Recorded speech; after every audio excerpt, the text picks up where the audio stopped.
kuri suko twari twakoze neza ahubwo n'imbabazi zawe zatumye tuba hano hantu tugushimiye ko wongeye kugurura amarembo mwami tugushimiye ko wongeye kubashije buri muntu wese agashika hano hari muzima tuje kugushima no gukenguruka ibyo wadukoreye ni byinshi ntitwabasha no kugushima uko bikwiriye ariko turagutabaje kandi tuguha akaze n'akaribu kugira ngo wane natwe muri ano materaniro buri muntu wese yageze hano hantu ntatahe uko yaje uwaje afise imitwaro ataha aremuruwe nawe Mana uwaje afise indwara ataha akijijwe nawe uwaje afise amaganya ataha yiruwe nawe uwaje afise ibibazo ibyo ari byo byose ataha asubijwe nawe Yesu turakwinginze kandi kuko werabe hano hantu amajambo barivugirwa hano hantu nawe abavuye iwawe indirimbo ziririmbirwa ahantu zisibiza kunezeza gusa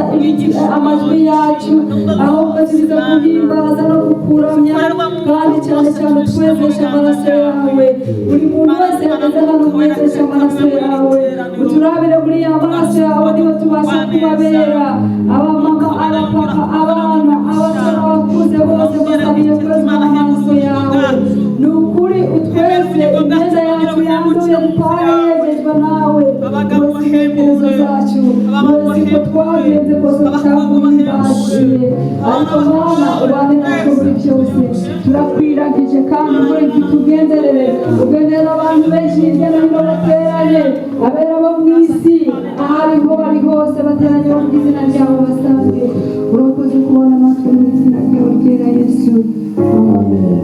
Amen. Hallelujah. Mana nishimwe. We praise the Lord. Imana nishimwe kubwaya materaniro uko bakomeje kwivuga. We praise the Lord for this service as I said. Kandi nabwo mwese mwumve mwikaze. And I'd like to say that everybody is welcome. Feel free. Because you are in the house of God. Now there is no visitor. All of us we are welcome in the front of God. May God bless you. We are going to sing another song, number 21, that says, "Come and focus towards our journey."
Happy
turebe imbere. The song that we just sung says that let us Mudutegereze igitondo. and wait for the glory and the morning of glory. Imana ishimwe. Amen. Haleluya. Amen. Nta handi yabonaga umukristo akwiriye kureba He didn't see anywhere else that a believer should focus on uretse kurindira igitondo kimwe Imana yateguye, except waiting for the glory morning that God had prepared for us. no, turirimbe twishime. And then he said, let us sing and be glad. Kuko Imana iri kumwe natwe. Because God is with us. Amen. Haleluya. Nta mpamvu yo kugira ubwoba, nta mpamvu yo gutinya ibihe n'iminsi. There is no reason to fear, there is no reason to focus on days and time, because God is with us. Aranje ngo kandi abantu benshi cyane. And then he said, many people, the multitude of people, ngo ntago bazi inzira y'ijuru. they don't know the way to heaven. Aranje ngo twebwe dufite umukoro dufite devoir. But he said for us we have a homework wo kujya kureba abo bantu. to go to look for those lost people. Tukajya kureba abo bantu batamenye umwami Yesu. And go to look for those who don't know Jesus. Iyo niyo ntego yacu twebwe. That's our objective, that's our mission. twamenye neza turi kumwe n'uwo mwami. Us who know Jesus, who are with the Lord. Ntabwo ari ibyo kubyicarana, ahubwo dushake abandi bataramumenya tubamuzane Imana. We don't have to keep that within ourselves. We need to go out to look for those who are lost. Imana ibahe umugisha. May God bless you. Amen. Amen. Imana ibahe umugisha. May God muri aya bless you. materaniro. In this service, twese twumve umugisha w'Imana. all of us, let us feel the praise and the blessing from God. Rero tugiye kujya mu mwanya wo kwiyegerezanya. Now we are going to the time of welcoming each other. Muri iyi nzu y'Imana uyu munsi twebwe turaba. And it's the house of God, because all of us we are newcomers, we are guests. Twese turaba sikirimo tugiye kwiyegerezanya na musango wari usanzwe aha. All of us we are guests, we are new in this building, but all of us we are not new in front of our God. Twese turi ibirenge ku Mana, Imana yacu. All of us we are belong in front of God. Rero turabanza twegereze pasiteri wacu. We welcome our pastor here. Turamuha ikaze muri uyu mwanya w'amateraniro. And then we give him this time during this service. Ndumva twamwakira tumanitse ibiganza tumuha ikaze. We can raise up our hands to welcome him. Karibu, hanyuma tugahita tumuha umwanya akatwakira twebwe twese nk'uko twateraniye muri iyi nzu y'Imana. And then he's going to use this time to welcome us into this house. I'd like to invite my brother Fidel to help translate him. Imana ishimwe. Praise God. Ndanezerewe cyane kubana namwe. I'm so humbled and happy to be with you guys. Ariko nanjye nk'uko yabivuze twese turabashyitsi. As myself, like he said, we all visitor or guests. Nubwo tuje hano nk'ishengero Evangelical Global Pentecostal Church. Even though we come here as a church, Evangelical Global Pentecostal Church. Ariko turacyari abashyitsi nubwo ari itorero ryari risanzweho. But we're still guests, even though the church has been there. Nkaba ngira ngo mbere yuko ngira ikindi nkomeza. Then beforehand, ndagira ngo nsabe Pastor Roger wa hano kuri Westminster Presbyterian Church. I would like to ask Pastor Roger that's here for Westminster Presbyterian Church. Kugira ngo aze atwakire twese aha hantu kuko ubwatsi n'ubwa yini aha naho agaba. So that way he'll come and welcome us because all this grass here, he owns this place.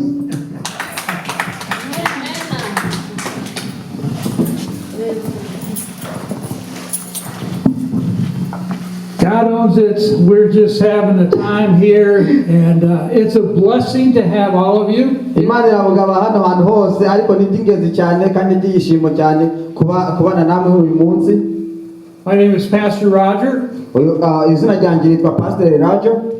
And last fall was when I met Pastor Eugene, and it's just been a blessing to get to know him, his vision and his passion for not only people here, but people overseas in native Rwanda and Tanzania and other countries there. ubushize nibwo nabonanye na Pastor Theogene ariko kuba nabonye ibitekerezo bye uko ibyo vision ye iri imbere kubijanye n'abantu bari hano atari hano gusa muri Amerika ariko n'abari mu Rwanda hanze ya kino gihugu muri Afrika nzima. So just feel at home here. This is your home right now. Ariko mwumve ko muri mu rugo hano ahangaha ndi mu rugo iwanyu. And hopefully there will be other people from the church that will stop in from time to time. Atariko twizera ko nabandi bazava muri rotero nyine bazajya baza hano bareba uko mumerewe. I have to leave in just a little bit because I have an appointment in Iowa City. So some of you may have come from Iowa City up this way, and I have to go that way. Arabako mukanya ngiye kugenda ko mfite rendezvous ariko ubundi bwo ngiye kujya muri Asiri ntegeza ko namwe bamwe muri mwebwe muva muri Asiri ati noneho ngiye kujya iriya muri Asiri. So I wish you all God's very best. Ubwo noneho mbifurije ibihe byiza Imana ibane nawe. Tumushimire. Let's thank him.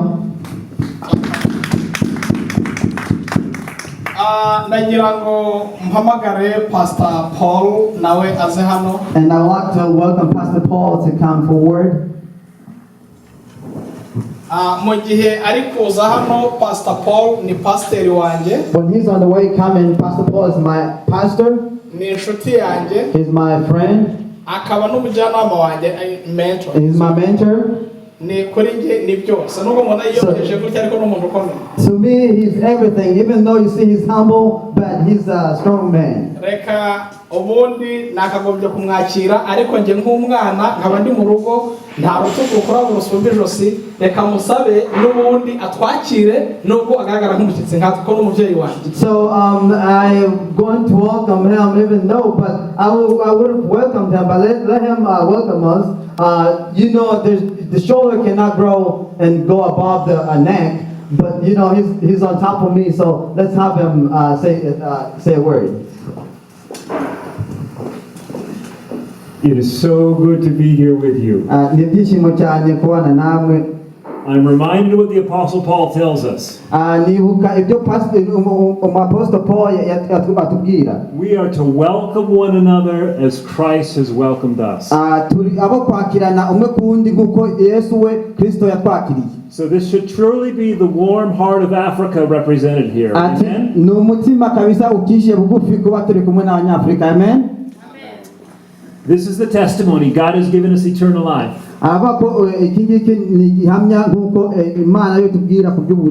this life is in His Son. He who has the Son has life. And he who does not have the Son of God does not have life. I am very excited to see how many people will come to know Jesus through this church. Remain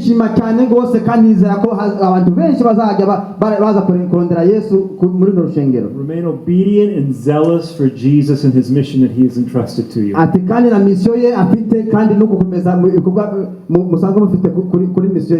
And let us continue to welcome one another as Christ has welcomed us. And allow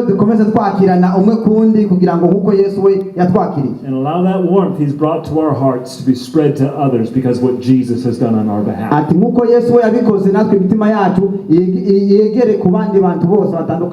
I have to be going with Pastor Roger down to Iowa City, but it's so good to be here with you, and we're so excited what God is doing next. God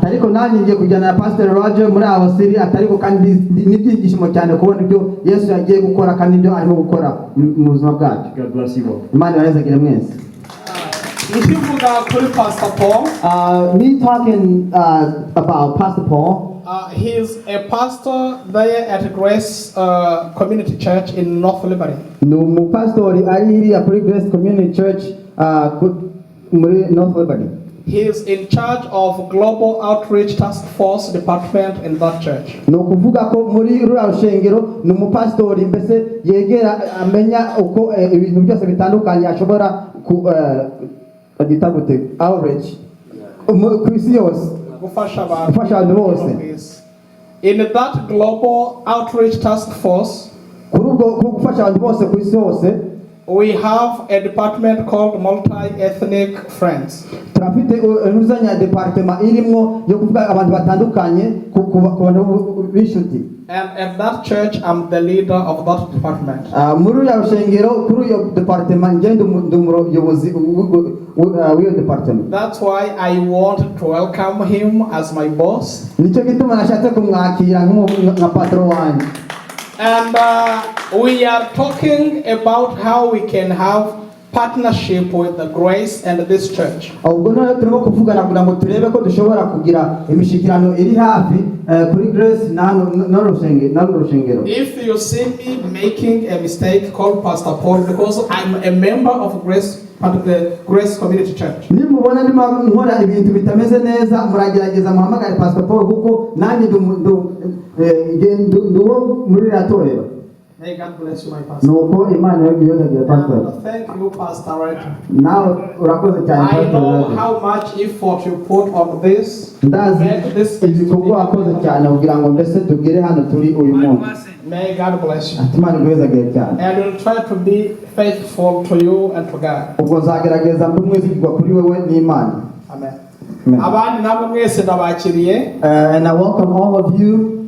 Nkuko uhagarariye gahunda yabivuze. As the person that's on the program said, twese tuhuriye hano turi nk'abashyitsi. we all gather here as guests. Ibindi tuzajya tugenda tubimenya buhoro buhoro. The rest will know slowly. Ahasigaye reka gahunda nyisubize uhagarariye. So let me give a time to the person on the program. Reka dukomere amashyi menshi Imana kubw'ibyo yakoze. Let's clap our hands to God for what He has done.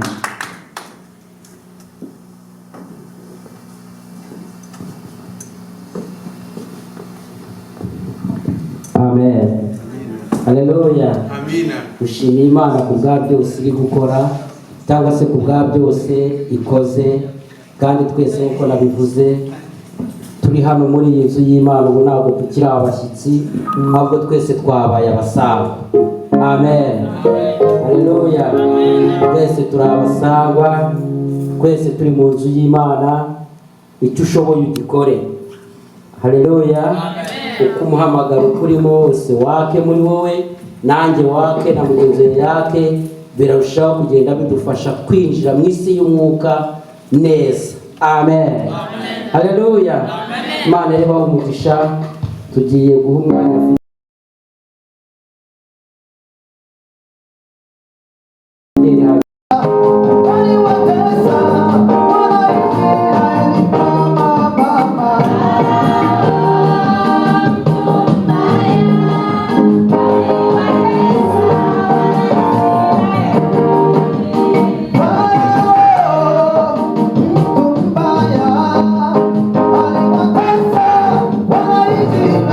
Mama.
Amen. Tugiye kandi kumenya kuko Imana ni nziza. Amen. Amen. Imana yakunda cyane. Imana yakoze ibitangaza cyane rwose. Hallelujah.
katika jina la Yesu Kristo.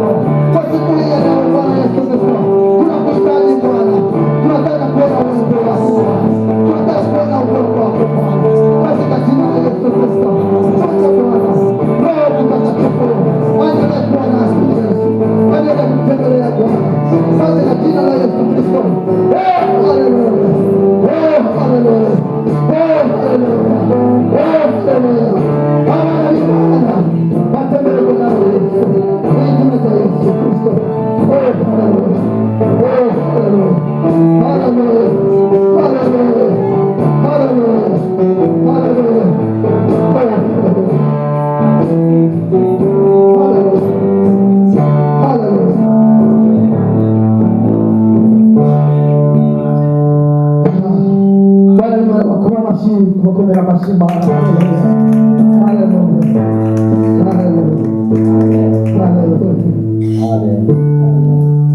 Haleluya.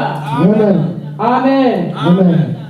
Muri iyi navuze ngo nejejwe n'Imana mu mutima wanjye, ngo kandi n'umuriro w'ijuru ndimo. Amen. Haleluya.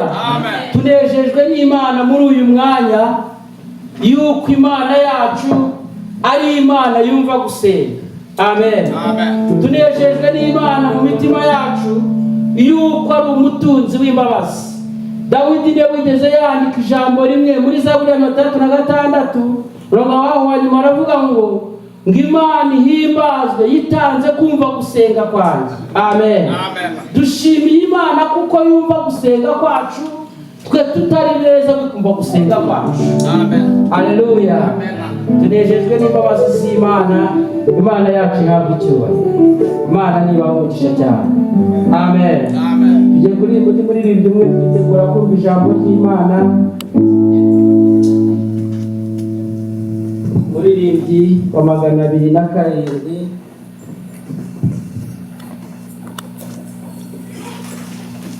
muzo gushimisha Imana.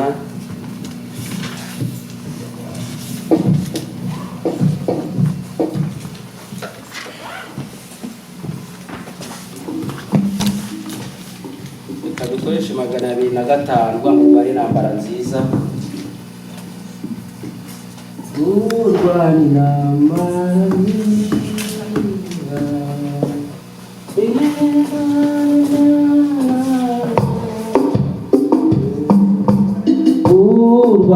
intambara nziza, Kristo imbaraga zawe, Matubugingo waguhaye, twawoguheshe ibyishimo. Matubugingo, Matubugingo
Kristo ni imbaraga zawe.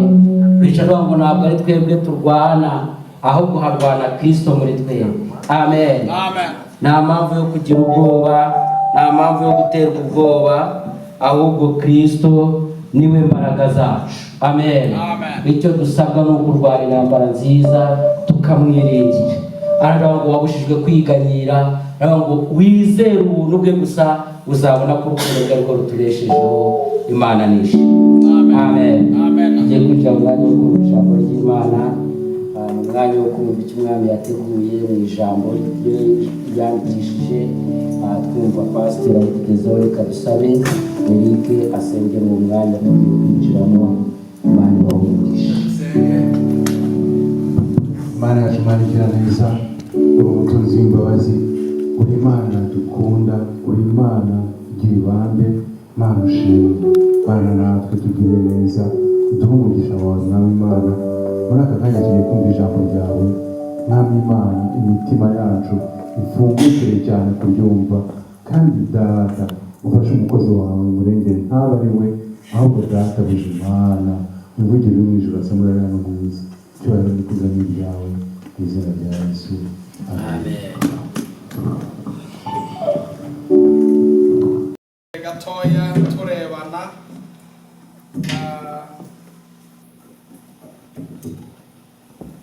nejejwe cyane no kubana namwe muri aya masaha, kandi umutima wanjye uranezerewe kubw'ibitangaza Imana yakoze.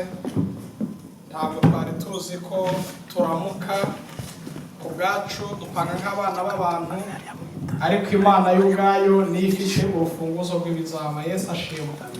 Amen. Imana yo ubwayo niyo ifite urufunguzo rw'ibizaba, kandi niyo idukorera ibyo gukiranuka. Hashize igihe kirekire benshi tutabonana, abandi bari muri gahunda zabo zitandukanye, namwe harimo n'abandi mutari muzi ko muri buze, ariko Imana yabyemeye yemera ko duhurira hano. Amen. Hari abo twabwiye ko turi butayirane, hari n'abo Umwami Imana we yirarikiye, nka uriya mubyeyi nta nimero ye nari mfite, ariko nanezerewe mubyeyi, Imana iguhe umugisha. Amen. Nanezerewe cyane kandi kubona mama Antoinette turi kumwe, niyo twahora duterana, akava hano ajya guterana muri ayo wasire. None twaje iwawe, Imana iguhe umugisha. Turi kumwe kandi Umwami Imana iguhe umugisha. Nanezerewe cyane, Imana yanesheje umutima wanjye kubana n'umuvandimwe Fidele n'umuryango we. Imana ibahe umugisha. Ngaho nimutekereze, iyo iyi nanga tuba tuyifite turi kureba gusa, ibirori buriya hari akandi kabiryohejeho gatoya. Amen. Twakomera Imana amashyi. Reka rero ntatinze nkoreshe uyu mwanya, abandi ntavuzeho, hari impamvu ntabavuzeho. Bariya bo bari abantu specifique, kandi mbere yuko ntangira nashima Imana kuba ndi mu materaniro muri Amerika, ndi kumwe na Dr. Moise by'umwihariko haguruka gusohoza iteraniro. Haleluya. Uyu Moise ni umuntu icyo twita mu Kinyarwanda twatobanya kondo. Twaraye mu ishuka rimwe, ishuka ritaraboneka, twaraye mu kirago kimwe, turara mu ishuka imwe, turya ubusa twembi, duhangayika dushaka ishuri twembi. Biza kugera Imana ikingura imiryango, Imana itujyana ku ishuri twembi, turatandukana kuva muri 2004. Ubu nibwo nongeye kumubona. Imana yaramuzamuye, yaramwubakiye, nanjye yaranyubakiye, twarabanye turi abasore kuva turi abana. Imana yaramwubakiye, Imana yaramwaguye. Ubu ni dogiteri, akora mu miryango y'abadogiteri batagira umupaka, ukorera muri Haiti, nuko yaje aje kuruhuka. Imana yakoze ibitangaza bikomeye. Hari impamvu y'ibyo mbivuze, nuko nzi umusozi twazamutse, nzi inzara yaturiye, kandi ubu n'igihe cyo gushima ko Imana igabura. Urabona ukuntu hasigaye ngana. Wabereka amafoto yacu yo muri icyo gihe, mwagira ngo bongeye kutubara mu buye. Ariko Imana ishimwe, ni umukozi w'umuhanga kandi ntigibura uko ibigenza. Reka dusenge gatoya, ubundi tuganire ijambo ry'Imana. Mana igira neza, Mana ikomeye, wagize neza, waturengeye, kandi ushyire mu kanwa kacu ijambo ryatubwira ubwoko. Nje nunga mu ijambo ryo wakweretse uyu mwanya, ngusaba mukomeze kubana natwe no kutuyobora. Urakoze kubana natwe no kuduyobora ibishamwe twese mu izina ryawe ryera Yesu, amen. Ndagira ngo tuganire amajambo magufi, ntabwo ari gutwara umwanya muremure. Iyo bitabaye ngombwa simbikora, ariko iyo byabaye ngombwa ko mutwara nawe utwara ko sinjya muri ibyo mvuga, ndi gacuma k'amagambo. Turaganira ijambo ry'Imana dusoma mu butumwa bwiza ko bwanditswe na Luka, ibice 10, umurongo wa 1 n'uwa 3. Hanyuma turaza gusimbuka dusome umurongo wa 23 na 24. 10:1 kugeza kuri 3. Haravuga ngo Yesu atuma abigishwa 70.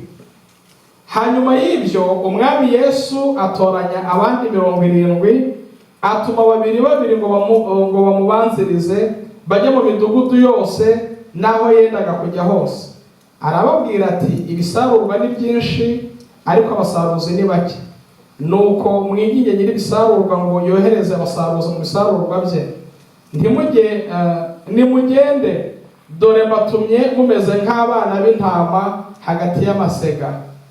23 haravuga ngo ahindukirira abigishwa ababwira biherereye ati, hahirwa amaso areba ibyo mureba, kandi ndababwira yuko abahanuzi benshi n'abami bifuje kureba ibyo mureba ntibabireba, no kumva ibyo mwumva ntibabyumva. Imana itugirire neza. Yesu ashimwe. Tumenyereye ko Yesu yari afite abigishwa 12. Yabanye nabo mu gihe cy'imyaka 3 n'igice, arabigisha abategura kuzavuga ubutumwa bwiza.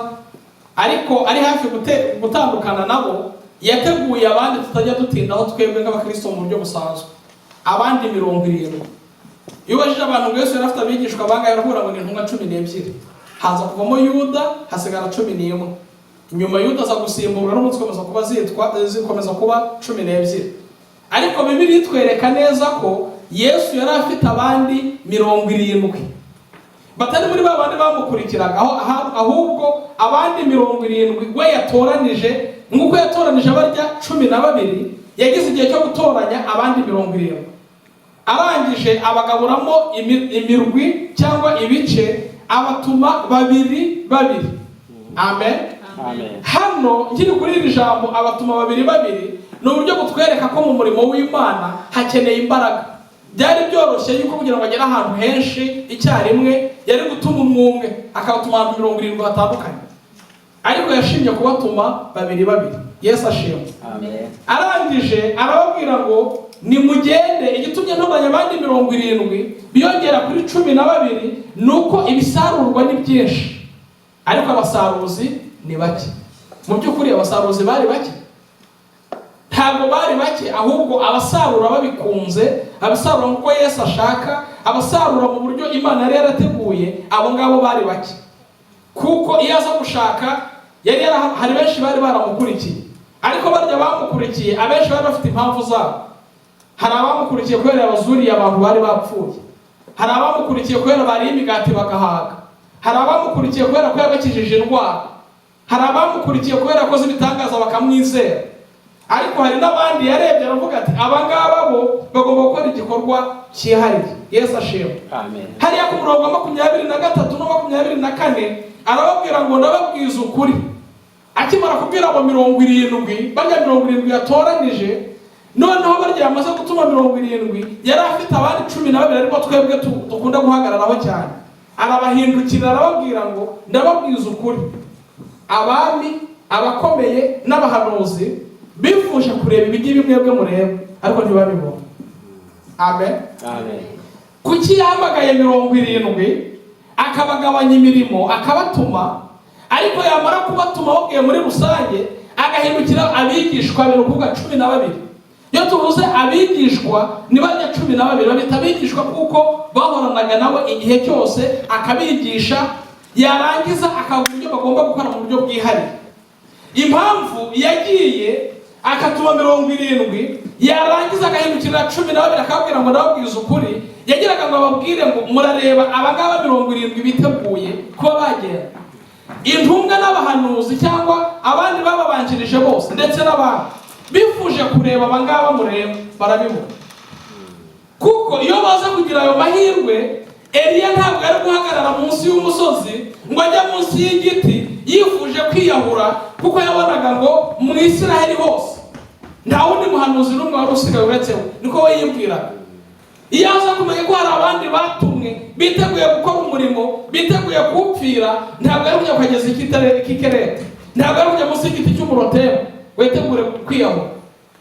Yesu arababwira ngo mwebwe 12, mwebwe muri aha ngaha natoranije, mwebwe nigisha buri munsi, hari abifuje kureba ibi ngibi nkoze ngo birebe n'amaso, barabibuze, ntashobora kubibona. Amen. Amen. Arababwira ngo nuko nimugende, kuko abasaruzi ni bake nubwo ibisarurwa ari byinshi. Yarabahaye iri tegeko yongera kubaha dusanga mu butumwa bwiza ko bwanditswe na Matayo ibice 28 umurongo wa 19. Amaze kuzuka noneho arabahamiriza arababwira ngo dore nahawe ubutware mu ijuru no mu isi. Nuko rero nimugende muhindure abigishwa bose, amahanga yose ko abigishwa banjye, abizera muzabigishe kwitondera ibyo nabategetse. Ibyo bagombaga kwitondera yabwiraga hano nibihe: no kugira urukundo, no kwita ku bisarurwa kuko ari bike. Birya nyine yagiye ababwira bakiri kumwe atari yapfa, noneho amaze kuzuka arabibibutsa. Iyo urebye iki gitabo cya Matayo ukakigereranya n'igitabo cya nyuma cy'ibitabo by'amategeko 5 bya Mose, cyo twita gutegeka kwa kabiri cyangwa abarundi bita mu gusubira mu byagezwe, ubona bijya gusa.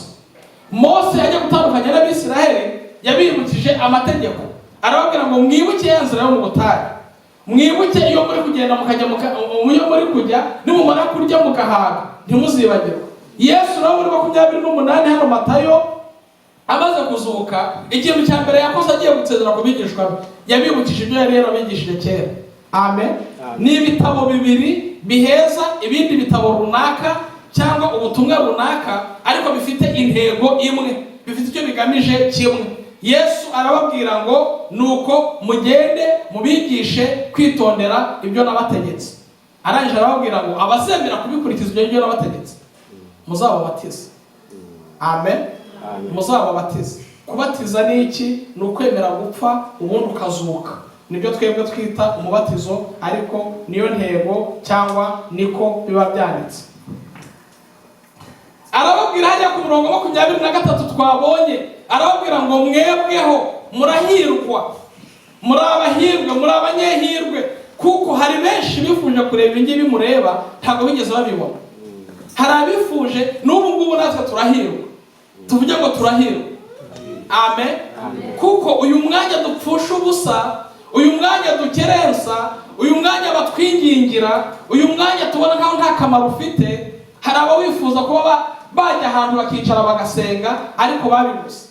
N'uyu munsi ntabwo ari mu gihe cya Yesu gusa, bakwibeshya bagaterana nk'uku, akaba azi ko najya gusenga asiga araze umugore n'abana, asiga asezeye. Amen. Ejo twatemberereye umuntu aduha ubuhamya bw'umuntu wo mu bihugu byo muri Aziya. Uwo muntu yari aryamye, Yesu aramwiyereka. Amaze kumwiyereka atangira kubwira abayisilamu bari bari aho ko Yesu yamugendereye. Baramubwira bati ibyo ngibyo nisakirirego hano.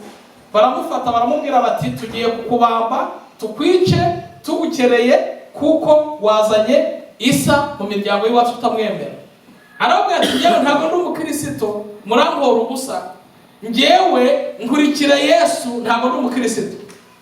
Nkurikira Kristo, ntabwo ndi umukristo. Kuko kuvuga ngo ndi umukristo iwabo ni umuzimu. Kugira ngo byoroshye uravuga ngo njyewe ni mu bakurikira Yesu, ariko ntabwo ndi umukristo. Arakomeza arabyamamaza, baravuga bati ahasigaye rero ni ukugufunga mu ishashi, tukujyane mu butayu, uzagweyo wishwe no kubura umwuka. Baramufata baramufunga, barinde kuzajya kumutwara iyo ngiyo kujya kumujugunya. Akomeza guhamya Yesu. Yesu aramwereka mu ijoro, aramubwira ngo ntuzagire ubwoba. Niyo bafata urukero bakagukerera, nzabana nawe n'ibice na buri gice cyawe cy'umubiri wawe. nzabana nacyo kugeza igihe nzagaruka. Ageze muri gereza noneho bagura amahoro kuko yagezeyo noneho ahindura abantu. Arababwira ati mwebwe ntimusigere muvuga ko muri abakristo, ahubwo mujye muvuga ko muri ba bandi bakurikiye Kristo, ariko Kristo ntabwo muri abakristo.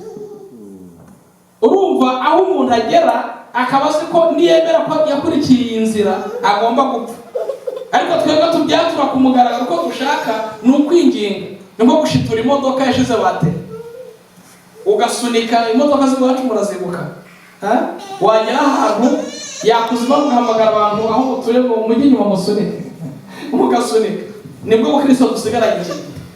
Yesu abwira abigishwa be ngo mwebwe ibi mureba hari ababyifuza babibuze.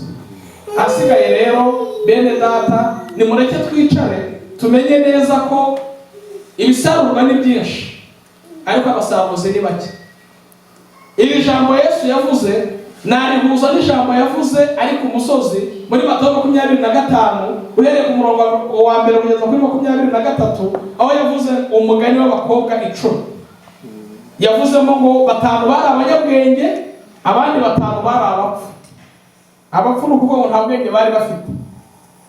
Ikintu cyatangaje kuri abo bakobwa 10, ibintu byinshi bari babihuje. Bose uko ari 10, ibintu byinshi bari babihuje. Ibibatandukanya ni bikeya cyane, uretse ibyo bibatandukanya bike nabyo by'ingenzi bari bakeneye. Bose baratumiwe, yego, bose uko ari 10 babonye invitation. Kandi ikintu kinezeza ni uko bose bitabye ubutumire. Bose baraje bagiye mu bukwe. Amen. Amen. Kandi bose uko ari 10 bose barinjiye. Bibiliya yanyereka ko bose uko ari 10 bose barategereje. Bibiliya yanyereka ko uko bose ari 10 bose bageze aho bararambirwa, barananirwa. Kandi bose uko ari 10 barasinziriye. Bategereje umukwe, barindira ko umukwe aza, barabura, ibitotsi birabatwara, bose barasinzira. Kandi Bibiliya ikagaragaza ko bose bagiye bajyanye amatabaza cyangwa bagiye bajyanye amatara yabo. Kandi abo matara bagiye bajyanye bose yarakaga, bose barayacanye.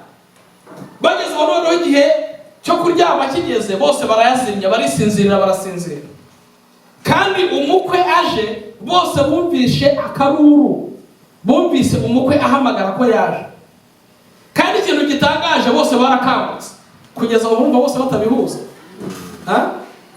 Ikindi cyane mu bibahuza ni uko bose bagerageje gucana amatabaza yabo, ubwo bose barafite ubushake bwo gukomeza gukora.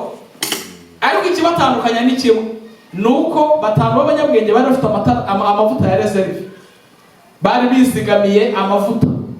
Barya 5 b'abapfu nta mavuta bari bafite. Amen. Amen. Amen. Aha niho ngira ubwoba rero nkavuga nti mwene data usinziranye iki? Warahamagawe nibyo, uriteguye nibyo, twese twarambirwa nibyo, twambaye umubiri nibyo, intambara ni nyinshi nibyo, ariko ku munsi wo gukanguka uzakanguka niki? Nicyo ufite muri uru rugendo, waba wifitiye amavuta mu mperezo yawe, ufite amavuta ya reserve, miswari bita amavuta ya ziada, umejiwekea akiba, warizigamiye amavuta azagutunga cyangwa azagufasha mu gihe cyo guhamagarwa. Paulo yandikiye Timoteyo aramubwira ngo mu minsi ya nyuma hazaba hariho ibihe birushye. Nibyo turimo, biraruhisha. Amubwira ibizaba bituma ibyo bihe birushye. Aramubwira ngo abantu bazaba bikunda, abandi bazaba bakunda impiya, abandi bazaba bari ibintu byo kwirarira, abandi ntibazaba bakunda ababo. Ariko arangije aramubwira ngo abameze gutyo uzajya batera umugongo. Hari ibintu njye ndeba ngasanga bitujeho, akaba isi niko imeze. Amen. Amina. Buri kantu kose ngahuza n'ubuzima bwa buri munsi. Nibyo twita ko ari byiza, kabihuza n'ubuzima bwa buri munsi. Reba ngiyo tuvuze mu gihe cyo kurema, uhereye mu itangiriro ku munsi wa mbere habayeho ijoro, habaho n'amanywa. Ni ukuvuga ngo Imana yaremye umucyo, irema n'umwijima, yaremye ijoro, irema n'amanywa. Ariko isi kugira ngo ize ikureho umupango w'Imana, niyo mpamvu dufite amatara. Nugira ngo dukureho ijoro tuzigarana amanywa. N'utuntu dutoya ko dufite icyo dusobanura. Yego, ubu ngubu dufite Imana yabonye umugabo, iravuga ngo umugabo ntabwo ari byiza kwaba wenyine, imuremera umufasha kandi umufasha umukwiye. Ruvuga ngo irema umugore. Ese iri kuza ivuga ngo ntabwo ari ngombwa ko umugore agira umugabo, umugore ashobora kubana n'undi mugore, umugabo ashobora kubana n'undi mugabo, ntabwo ari byiza. Ni ukuvuga ngo isi ipanze ku buryo igenda idukura mu byizerwa, ikagenda itwonka buhoro buhoro, tukisanga turi mu bintu tuvuga ngo ni ibisanzwe nta kibazo. Ariko niba usinziriye cyangwa niba urambiwe, utekereza ko kugeza ubu ngubu usinziranye iki? Nukanguka uzakanguka iki? Bariya bose bari baratumiwe, bose bari baritabye, bose bajyanye amatabaza yabo, kandi bose amatabaza yabo yarakara. Ariko kubera gutegereza igihe kirekire barasinzira, amatabaza arazima. Ikibazo rero ni igihe cyo gukanguka umukwe aje. Babandi batari bajyanye amatabaza arimo amavuta, babura uburyo bacana, bagiye hanze ngo bagiye kugura ayandi, basanga urugi rwakinzwe. Mbese umukwe naza azasanga witeguye? Ni ikibazo ngira ko nkubaze nanjye nibaza.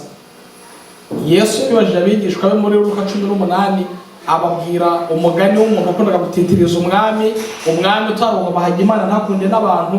Ku murongo wa 6 w'icyo gice abaza abigishwa be ngo mbese umwana w'umuntu naza azasanga gukiranuka kukiri mu isi?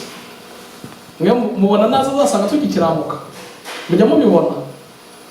Uretse ko hari igihe kigeraho akanyeganyeza kugira ngo twibutse ko hano atari iwacu, akemera korona ikinjira, siyansi ikagwa ubusa, za shimira za fizike n'ibyo mwiza mu mashuri bikagira iherezo, kutuvura mukananirwa. Ni ukugira ngo buryo twibutse ko hano atari iwacu, hari urundi urutoki rw'Imana butajya ibintu byose. Amen. Amen. Ariko ndagira ngo nkwifurize guhora witeguye kandi ubike amavuta azagutunga mu gihe gikwiriye, ariyo masengesho. Kaba ngusabira ko wazagira iherezo ryiza, kaba ngusabira kuba maso, kaba nkwifuriza guhora utegereje, urindire kugeza igihe umwami Imana azazira. Mana igira neza, Mana ikomeye, Mana idahinduka, ndagushimira ibitangazo dukorera. Ndagushimira ko tubera umujyanama udufasha. Ababigishwa wabatumye ari babiri, urangije gukirira abigishwa bawe 12 babwira ngo hari ibyo mubonye n'amaso yanyu abandi bifuza kureba ariko batigeze babona. Turagusaba kugira ngo tuzirikane ubuntu watugiriye, iyi minsi y'inyongezo waduhaye mu buzima bwacu tubashe kuyigukoreramo. Urakoze ukomeje kutwagura, uduhumanurisha amaraso yawe kandi udutunganye, uduhere umugisha aha hantu none n'iteka ryose Yesu. Amen. Yesu ashimwe. Amen. Kwari kugira ngo mbaganirize gatoya ku ijambo riri kunyubaka, ahasigaye ndagira ngo tuganire gatoya ku munsi w'uyu munsi. Ni umunsi witwa ko twaje gufungura urusengero hano, ariko ntabwo ari ko bimeze. Ntabwo twaje gufungura urusengero hano, ahubwo twimukiye hano kuko urusengero rusanzwe ruhari, rwabonye ibyangombwa byo muri leta, bisimwe muri leta, kuba rwanditswe muri leta muri 2019. Hahita hazamo korona, igihe kirekire tudakora ibintu twagombaga gukora, ariko rwakoreraga muri Iowa City. Hano rero twimukiye mu mujyi wa Cedar Rapids. Ni urusengero rusanzwe ruhari, rufite amategeko arugenga, rufite imyizerere rwizera, rufite intego, rufite vision na mission rugomba gukurikiza. Tuzajya dukomeza kugenda tubiganiraho mu rwego rwo gukora umurimo w'Imana. Ntabwo rero ari urusengero rushya, ni nayo mpamvu rwari rufite inzego, ariko izo nzego benshi barimutse, kugira ngo bari muri komite. Uwo mbona hano ni Nema Beatrice yahaguruka akadusuhuza, ni ashinzwe imiyoborere ni manager niko tumwita muri constitution yacu, ni administrator w'urusengero, ashinzwe ibijyanye n'imiyoborere. Abandi bagiye bimuka, ni ukuvuga ngo izindi nzego n'ubundi zirafunguye nta kibazo. Uru rusengero rwacu rero rwitwa Evangelical Global Pentecostal Church. Twifuza kugendera ku myizerere n'imyemerere y'amatorero ya Pentecote. Tuzajya tugenda tuganira uburyo tuzabikora dukurikije icyo Bibiliya itubwira, akarere dutuyemo n'intego dushaka kugeraho, kugira ngo umwami Imana nazaza byibuze azasange turi muri tegura. Intego y'ijambo ryacu iboneka muri Luka 19 umurongo w'10, havuga ngo kuko umwana w'umuntu azaza gushaka no gukiza icyari cyazimiye. Ni ukuvuga ngo umwana w'umuntu yazanywe no gushaka icyazimiye kugira ngo agikize, cyangwa abazimiye kugira ngo abakize. Intego yacu rero nyamukuru ni ukujya gushaka abazimiye, amen, kugira ngo tubabwirize ubutumwa bwiza. Kandi matorero yose ya Gipantekote tubatiza mu mazi menshi, twemera umwuka wera, ntabwo twemera abashakana bahuje ibitsina, ntabwo tunywa inzoga, twemera ubuharike, ibintu nk'ibyo musanzwe mumenyereye. Tuzagenda tubasobanurira amategeko n'amateka y'itorero n'imyemerere n'imyizerere, kubaka n'inzego, ariko cyane cyane ibyo tuzibandaho ni ugusenga, gukora umurimo w'Imana, gushyigikira abanyamuhamagaro cyangwa kurera imihamagaro izaba iri muri twe kugira ngo abantu bakore umurimo w'Imana. Ikindi twaba twifuzamo abantu bifuza guhinduka, bakaba bifuza kujya guhindura abandi.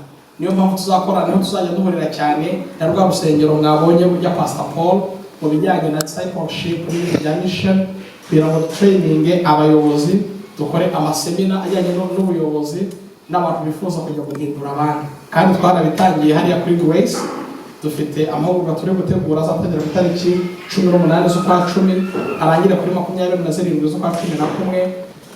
Abazaba bakeneye kuyajyamo baziyandikisha, hari link biyandikishaho, ariko by'umwihariko ku itariki 8 z'ukwezi kwa 10 twaba dufite semina y'abayobozi b'amatorero y'Abanyafurika. Ubutumire tuzabutanga vuba ngaha, namara kubishyira ku murongo afatanije na minisiteri izatanga ayo masemina yitwa J Life Jesus Ministry, ikora mu bihugu bitandukanye ku isi. Nibamara kumvikana tuzapanga iyo semina. Natwe turifuza ko abantu bacu twifuza gutraininga nk'abayobozi. Iyo semina y'uwo munsi azaba ari kuwa gatandatu, izatangira saa 4 igere saa 9, izabera no kuri Grace. Tuzajya twibanda cyane ku bijyanye n'amasengesho, gutanga inyigisho zitandukanye n'amahugurwa. Cyane cyane intego yacu, ikintu Imana iri kudushyira ku mutima, ni ibijyanye n'abubatsi ingo, urubyiruko n'imiyoborere cyangwa ibijyanye na leadership, kuko nibyo biduhanze, byo tuzanira ibibazo mu nsengero zacu z'Abanyafurika.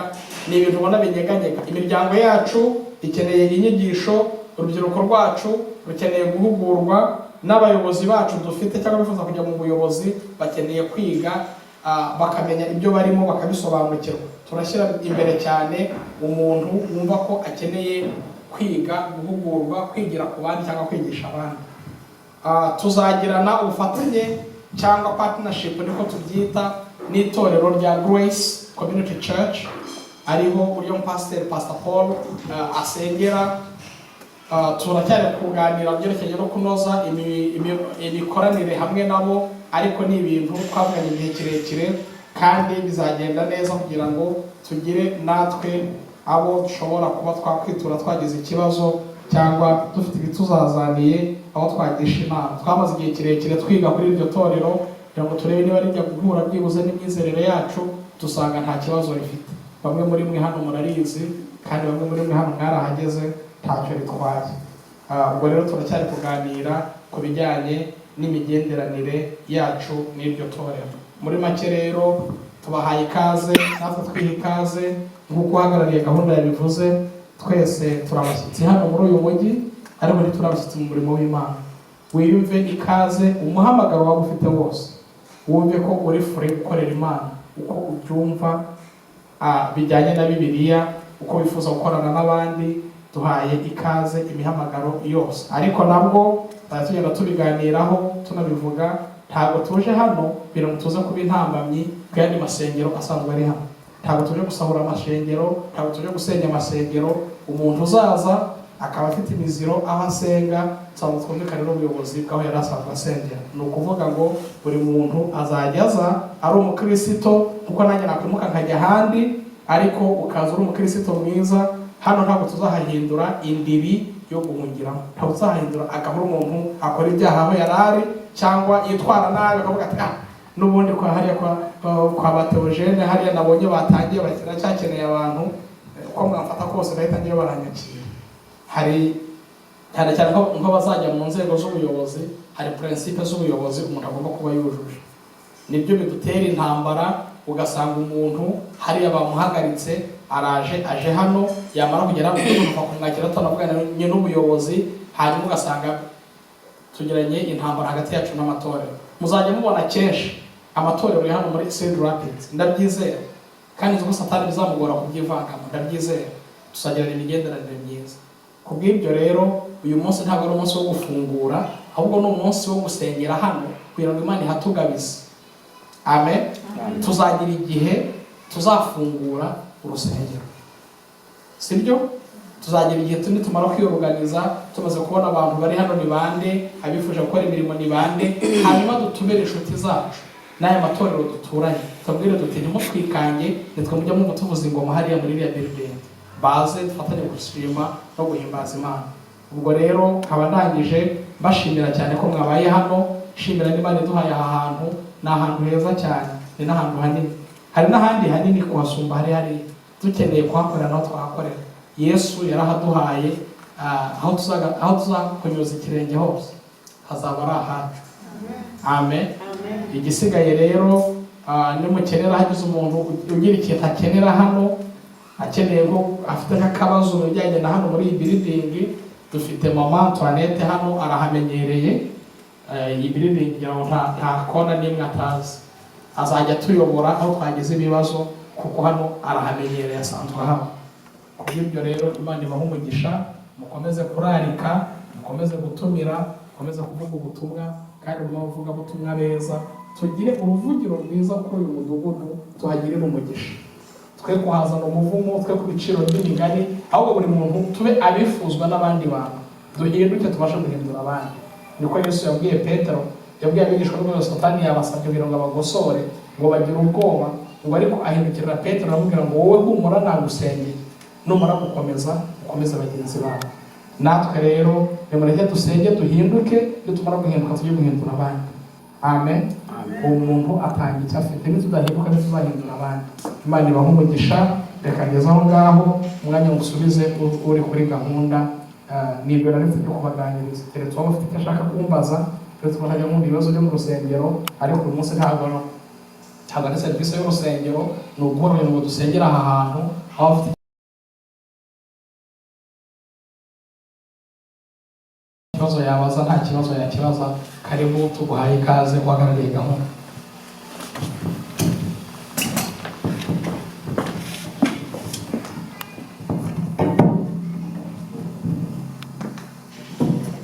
Haleluya. Amen.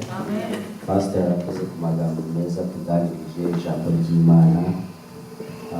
Nta wundi wadushoboza uretse Yesu wenyine, akaduha umwuka wera, akaduha mwemu wera, akazadushoboza. Rero Imana n'umugisha no ku magambo meza tuganirije n'impuguro nziza aduhaye, kandi umurimo w'Imana, umurimo w'Imana.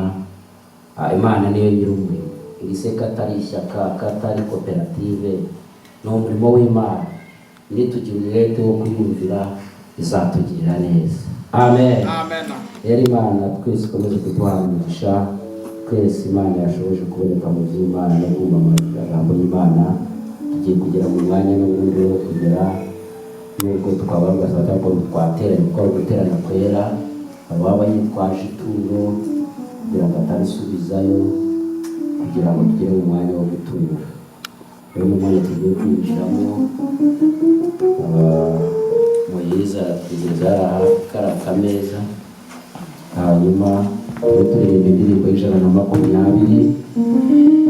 Ntabwo umwanya wo gushima Imana na usose, ahubwo kubaka twari gutangira nari abantu bari bwandi tubashima Imana, ariko muri byose twashima Imana. Gusa neza kumva afite ishimwe atahana nawe twamuha umwanya akaza kwitambutsa, ntacyo yaba bitwaye. Ibintu 120 mu gushima rero hejuru imbere y'Imana afite umuntu uvugira, umukuru w'abatambyi. Hejuru imbere y'Imana afite umuntu uvugira, n'umukuru w'abatambyi kandi yitwa rukundo amamanya y'uko kwizera kwawe biri mu mutima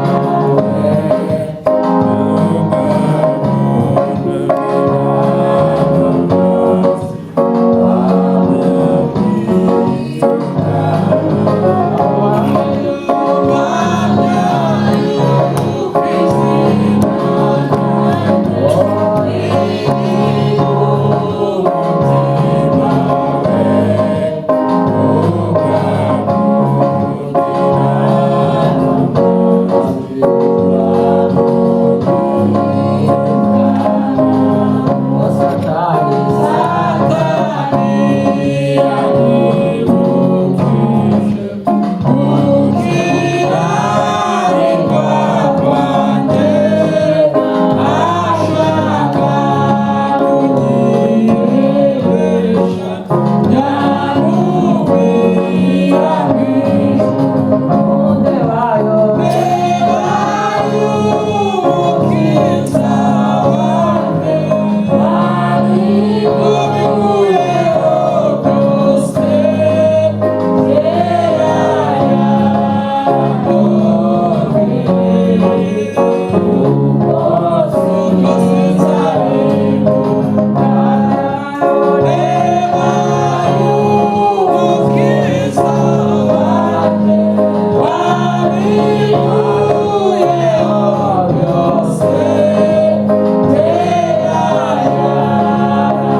ndavuze ngo mwijuru imbere y'Imana afite umuntu umvugira. Amen. Ni umukuru w'abatambyi yitwa Rukundo Imana ishimwe. Nta wundi utuvugira, nta wundi waduha imbaraga, nta wundi watubashisha uretse Rukundo mwijuru. Amen. Uyu munsi twari ibintu za rusange, ariko ubutaha buriya Fideli n'umuririmbyi nuko hari agakoresha ataza n'ubundi, ni umuramyi mwiza n'umuririmbyi ku giti cy'ubutaha. Mu gihe tutayirohereza ngo dukore korali kandi nayo ni ngombwa, Fideli n'umufasha we buriya bazadukorera korali muri iyi minsi ikidufasha, sibyo se?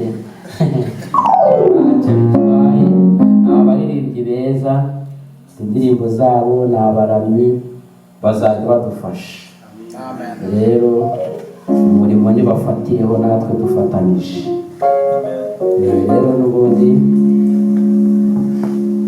ndumva turi kugenda tugana ku musozo,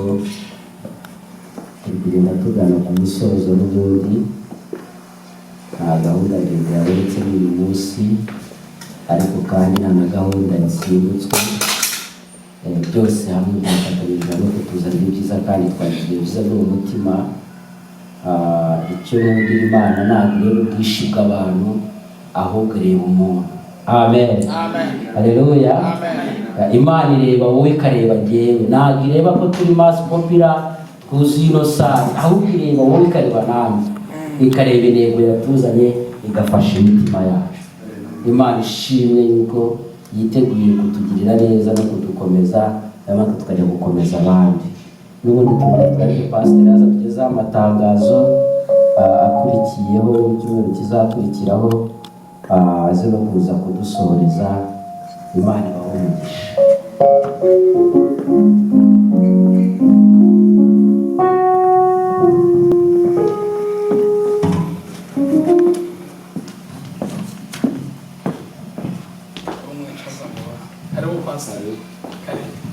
Karibu hano turicaye hano imbere.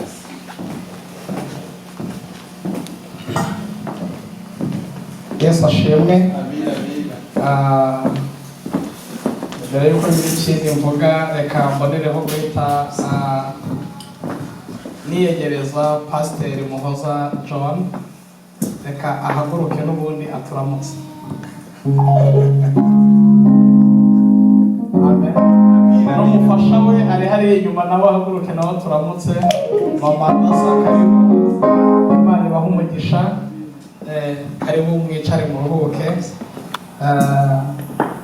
Uyu muryango ni inshuti yanjye, tubanye igihe kirekire, nabo bari bifuje ko tuza gufatanya uyu munsi mwiza twagize, tubahaye ikaze. Uyu munsi ntabwo twagize gahunda ndende kubera kwa kugira ngo tuhagere tuhasengere, abandi bajye mu bikorwa byabo, ariko ubutaha n'amakorari muzoko korari kako zaba ari korari, ndetse mwiyandikisha muri korari rero abantu bashaka kujya muri korari. Yesu abahe umugisha. Ni umwanya rero w'amatangazo. Itangazo rya mbere, turabashimiye ubwitange bwanyu ababonetse. Imana ibahe umugisha. Mwikomera amashyi kandi Imana ibagirire neza. Itangazo rya kabiri ni ukugira ngo tuvugane ku masaha yo gutangira. Ubutaha tuzajya dutangira saa 7:30. Tuzajya dutangira saa 7:30. Iyi building ifite uburyo ikoreshwa kubera bafite ikampani acunga umutekano, bakoresha amakarita. Iyo karita bakayiprogramaho amasaha igomba gufungurwa. Twebwe ikarita yacu rero bashyizeho amasaha ya saa 7 kugera saa 11:30. Nubwo tugomba kuba turi muri building. Ni ukuvuga ngo mbere ya saa 7 uje ntiwafungura ngo byemere. Nyuma ya saa 11 ufunguye ntabwo ushobora kwemerera, hamagara security. Niko building ikose kubera impamvu z'umutekano. Ntacyo twabihinduraho rero. Ubwo ni ukuvuga ngo tuje ni saa 7:30, kandi nyuma tumaze gufungura urugi ruhita rwifunga, ntiwakwinjira keretse hari umuntu ukwemerera kwinjira. Ntabwo areka kuri iwacu umuntu yaburaga harara akajya kurara ku rusengero kuko hafunguye. Hano ntibibaho muri Amerika ntibishobora. Insengero za hano ziba zifite amasaha zifungurirwa n'igihe zifungirwa. Kubw'ibyo rero tuzajya twinjira saa 7:30, gahunda zose zirangirane na saa 11. Twatinze habaye nk'inama, habaye ibindi bikorwa, ni saa 11:30 bwa nyuma umuntu wa nyuma kuba arimo hano. Turamutse dukeneye ibindi tugomba kuhakora, tuvugana nabo, bakora ikarita yacu bagahamagara muri Lynn County, bakayiprogramaho amasaha twasabye yo kongera. Mwabyumvise? Ntabwo ari bya bindi muza twari tumenyereye ngo mfite gahunda ngo najya ku rusengero ngo mwasubira ku rusengero. No, bifite inzira binyuramo, nabo babisaba kwashinzwe umutekano bakurikije amategeko bagiranye cyangwa amasezerano bagiranye. Ubwo rero muri iki gihugu twakirijemo tuzigamo ibintu bibiri, tuzigamo ikizungu, twigimo na gahunda. Niko iki gihugu kimeze. No. Ku cyumweru ubwo karibu saa 7:30, ariko ku cyumweru gitaha azaba kuri 25 ntabwo tuzasengera hano. Iki cyumweru cy'ejo bundi tuzasenga, ariko igikurikiraho ntabwo tuzasengera hano. Tuzasengera North Liberty kuri Grace Community Church. Dufite igiterane kizaba kirimo umuvugabutumwa kuva muri Tanzania witwa Daniel Mugogo. Niho kizabera kuri Grace Community Church muri North Liberty. Kizatangira ku itariki 23 kwa gatanu saa 8, kwa gatandatu gitangire saa 3 za mu gitondo, kimara umunsi wose. Ku cyumweru gitangire saa 7:30 kugera saa 12. Niho mu cyumweru kizakurikira ikindi, ntabwo ari ikigiki. Ubwo murabyumva, kuri 25 ntabwo tuzateranira hano. Ku bijyanye na gahunda zo kuwa gatandatu, harashobora kubaza tese kuwa gatandatu tuzasenga. Kugeza ubu ntiturabyemererwa. Inama izatwemerera kujya dusengera no kuwa gatandatu, iyo nama session yabo izatangira ku itariki 22 z'uku kwezi. Ibyo bazemeza niko uzatubwira icyo tugomba gukora. Ariko twababwiye ko umunsi wo kuwa gatandatu tuwukeneye, ko hari igihe tuzajya dukenera nk'amasemina azajya kuwa gatandatu, cyangwa amasengesho, twapanze amasengesho kuwa gatandatu, cyangwa tukipanga buri buryo dushaka gukorera mu Imana kuri uwo munsi wa gatandatu. Ariko biracyari mu biganiro, session yabo ubundi barawutwemereye, ariko bashaka kutwemerera amasaha kuko nabasabye ko ari umunsi wose. Ikarita rero baduprogramiye niyo ku cyumweru saa 7 ira saa 11:30, bazaduprogramira iyindi programu yo kuwa gatandatu umusaza uzaba bamaze kwemeza. Urumva turacyatangira, turacyari bashya, ntabwo ari bya bintu bitukingura ngo umuntu yinjire, wenda baracyari no kutwikaho bariko turafite gahunda. Ntawabimenya rero ko turahantu basobanutse, ntawabimenya. Ariko dufite umuvugizi Mama Antoinette akaba hari, wenda bizoroha, azashyira muri ijambo ambwira ati abantu n'abantu beza.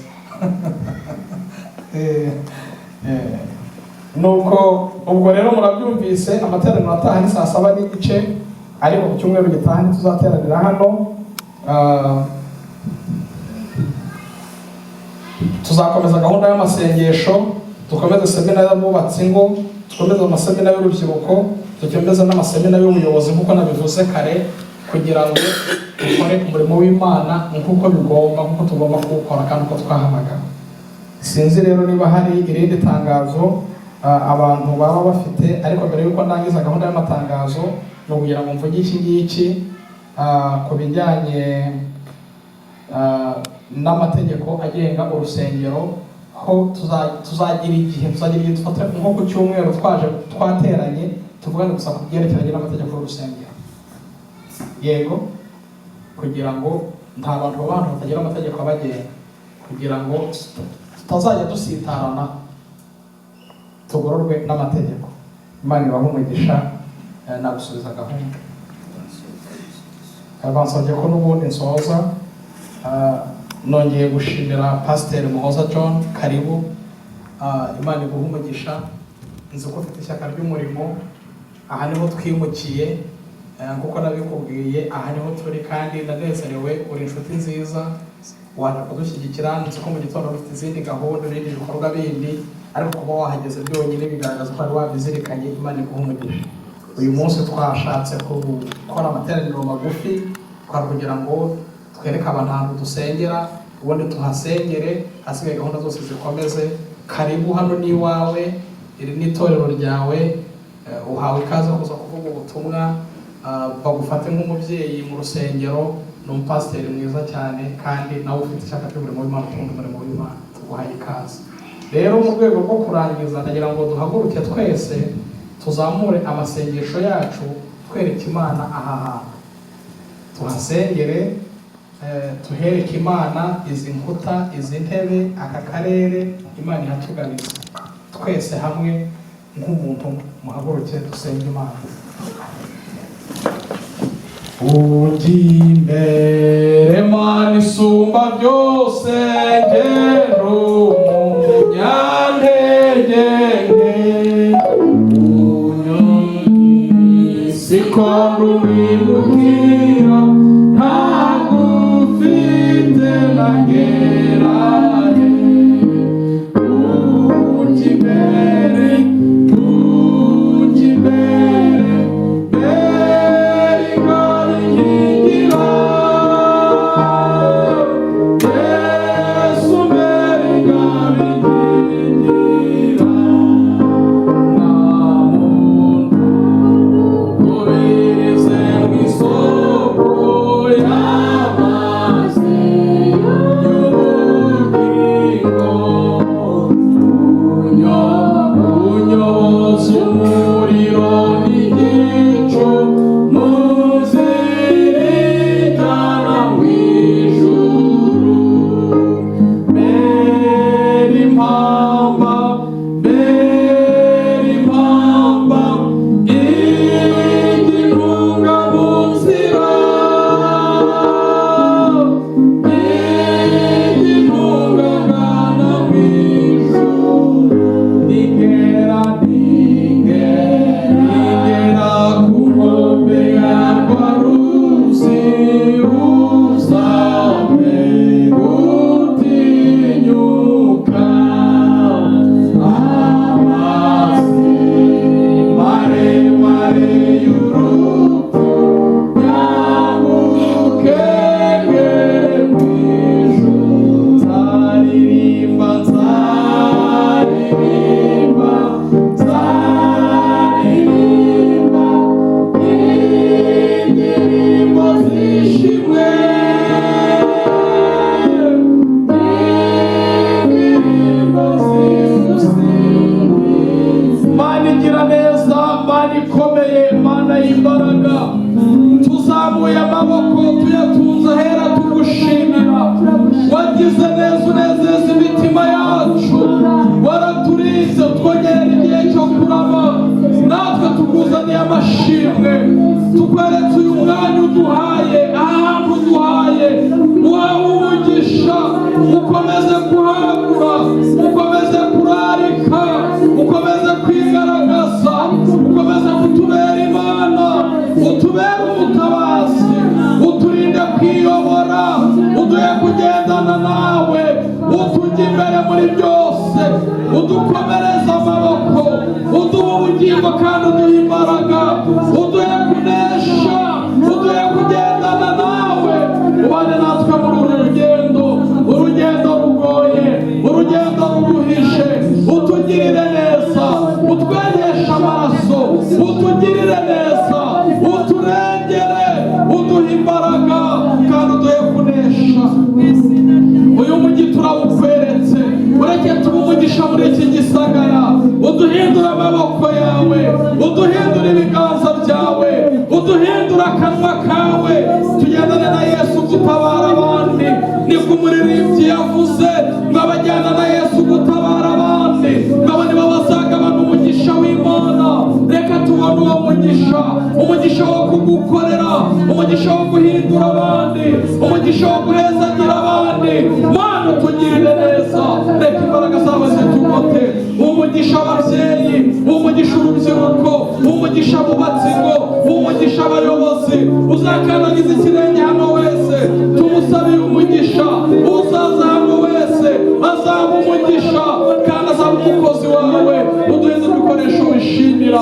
Urakoze kubana natwe, urakoze kudutabara, urakoze kuturengera muri ibi bihe birushya, muri ibi bihe bigoye, muri ibi bihe by'umugoroba, muri ibi bihe bya nyuma. Umaze kuturengera no kudutabara.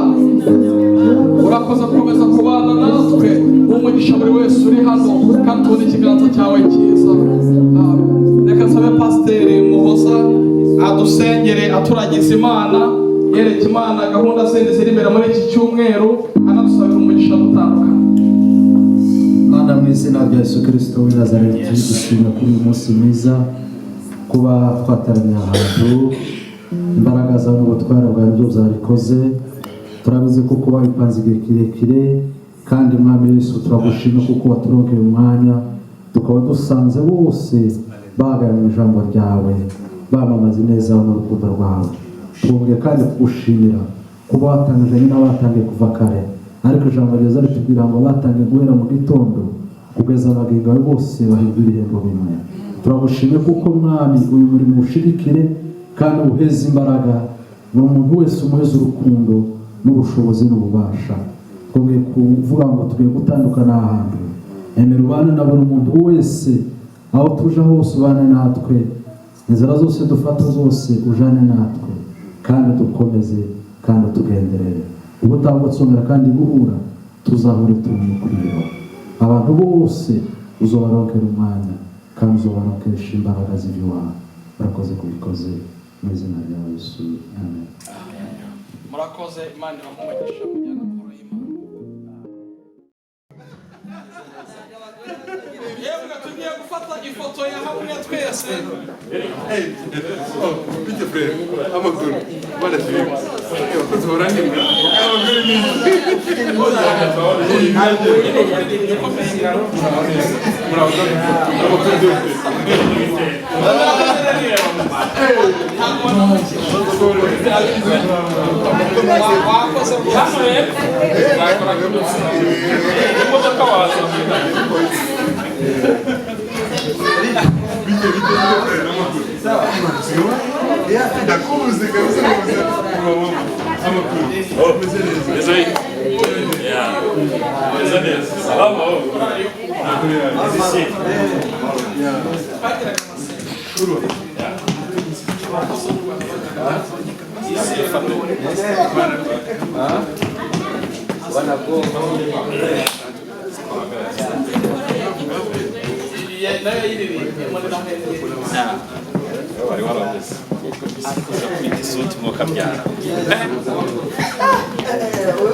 Yemwe bari gusaba agakorwa kamwe hano ariko turacyakumburanye turanakubonanye. Mureke tufate iyi foto. Reka mbasabe mwegere hano imbere dufate ifoto. Pastor. Tugiye ahangaha rwose. Oya na hano. Ahanga.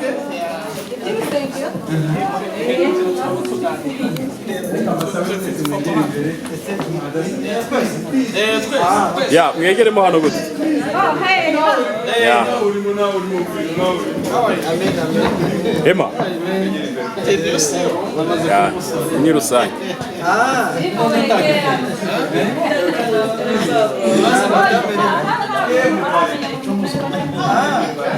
Papa Dunia. Boss. Mimi mwegerano.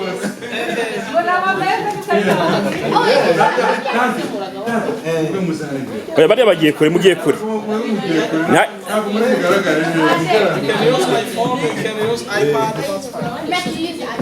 Yeah. Umekinga shoko abantu bose mo kubareba. Ya. Bari amamba baze. Ya, yegerano. Ya.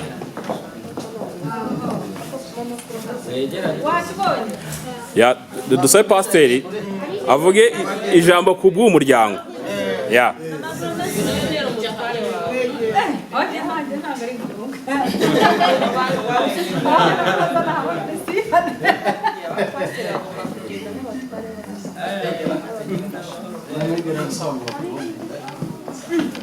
Yesu ashimwe. Amina.